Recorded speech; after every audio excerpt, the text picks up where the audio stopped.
Hello guys, അപ്പോൾ നമ്മൾ ഇന്ന് നേരെ നമ്മൾ ക്ലാസിക് ഹെയർ കട്ടിങ് സ്റ്റുഡിയോ പോയി നമ്മൾ നേരെ മുടിയൊക്കെ വെട്ടി ഫുൾ ക്ലീൻ ഷേവ് അടിച്ച് അതൊക്കെ നമ്മൾ പള്ളിയിൽ പോയി ഗൈസ്. അപ്പം പള്ളിയൊക്കെ കഴിഞ്ഞ് നമ്മൾ നേരെ വണ്ടിയൊക്കെ എടുത്ത് നേരെ ഒരു ജ്യൂസ് കുടിക്കാൻ പോയി. അപ്പോൾ അതൊക്കെ കഴിഞ്ഞ് നമ്മൾ നേരെ വെട്ടുകാട് പള്ളിയിലെത്തി ഗൈസ്. അപ്പം വെട്ടുകാട് പള്ളിയിൽ ഇന്ന് പ്രാർത്ഥിക്കാൻ വേണ്ടി പോയതാണ്.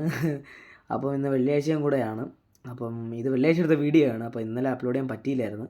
അപ്പോൾ നമ്മൾ മെഴുതിരിയൊക്കെ വാങ്ങിച്ചത് ആ പ്രാർത്ഥനയൊക്കെ കഴിഞ്ഞ് നമ്മൾ മെഴുതിരിയൊക്കെ കത്തിച്ച് മെഴുതിരിയൊക്കെ വെച്ച് പ്രാർത്ഥിച്ച് നമ്മളെ നിയോഗങ്ങളൊക്കെ സമർപ്പിച്ച് നമ്മളിത് മെഴുതിരി കത്തിക്കുകയാണ്. കുറേ ആൾക്കാരുണ്ട്, കുറേ ആൾക്കാർ വന്നിങ്ങനെ മെഴുതിരിയൊക്കെ കത്തിക്കും. അപ്പോൾ അതൊക്കെ നമ്മൾ നൂല് കേസ്, അപ്പോൾ ഒരു നൂലൊക്കെ വാങ്ങിച്ച് കെട്ടി എണ്ണയൊക്കെ നമ്മൾ നേർച്ചയായിട്ട് കുടിച്ച് അത് കഴിഞ്ഞ് നമ്മൾ മദേഴ്സ് വെജ് പ്ലാസ കുറേ കട കറങ്ങി അവസാനം റംസാനും കൂടെ കടയില്ലായിരുന്നു. അപ്പോൾ അങ്ങനെ ലാസ്റ്റ് ഒരു ഹോട്ടലിൽ കയറി ഫുഡൊക്കെ കഴിച്ച് നമ്മൾ ഓർഡർ ചെയ്യുന്നത് പറയുന്നത് butter naan, fried rice, gobi Manchurian, paneer butter masala, sada dosa. അപ്പോൾ ഇന്നത്തെ വിശേഷങ്ങൾ അത്രയുള്ളൂ. അപ്പോൾ അടുത്ത വീഡിയോയിൽ കാണാം. ബൈ.